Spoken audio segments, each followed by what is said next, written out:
চলুন আজ যাওয়া যাক কলকাতার খুবই কাছে উত্তর চব্বিশ পরগনার খড়দা শহর।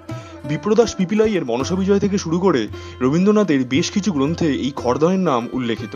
প্রাচীন এই শহরে রয়েছে বহু প্রাচীন কিছু মন্দির, আর তারই মধ্যে আজকে আমরা যাব গঙ্গাপাড়ে অবস্থিত শ্রী শ্রী শ্যামসুন্দর জিউ মন্দিরে। স্থানীয়দের কাছে যেটি প্রাণের শ্রী শ্যামের বাড়ি নামেও পরিচিত। চলুন এবার আসা যাক মন্দিরের কিছু ইতিহাসে। তৎকালীন বাংলায় ইসলামী শাসন প্রতিষ্ঠিত। শ্রী চৈতন্য মহাপ্রভু তখন সমাজের সব স্তরের মানুষের মধ্যে প্রেম ভক্তি হরিনাম প্রচারের মাধ্যমে এক মেলবন্ধনের প্রচেষ্টায় রত হয়েছেন।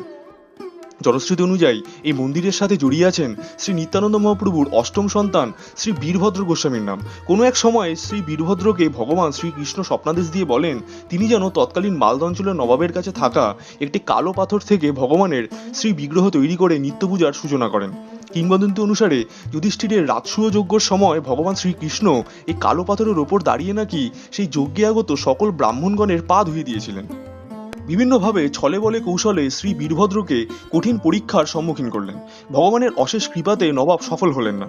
পরবর্তীতে নবাব শর্ত দিলেন যে যদি নবাবের রুগ্ন অসুস্থ জামাইকে শ্রী বীরভদ্র সুস্থ করে দিতে পারেন তবেই তিনি তাকে এই কালো পাথরটি নিয়ে যাবার অনুমতি দেবেন। বীরভদ্রের অলৌকিক ক্ষমতায় তখনই ঘটে এক বিরাট কাণ্ড।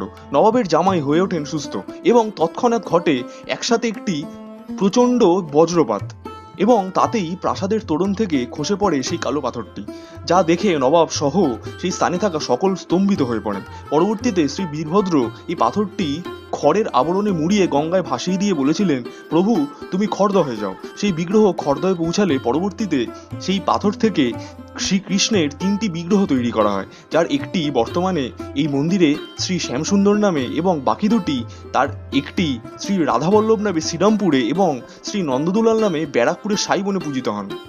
আর হ্যাঁ, ভিডিওটি ভালো লাগলে একটি লাইক করে দেবেন, আর অবশ্যই চ্যানেলটিকে সাবস্ক্রাইব করে দেবেন, আর অবশ্যই কমেন্টে লিখবেন জয় শ্রী ভগবান শ্যামসুন্দরের জয়।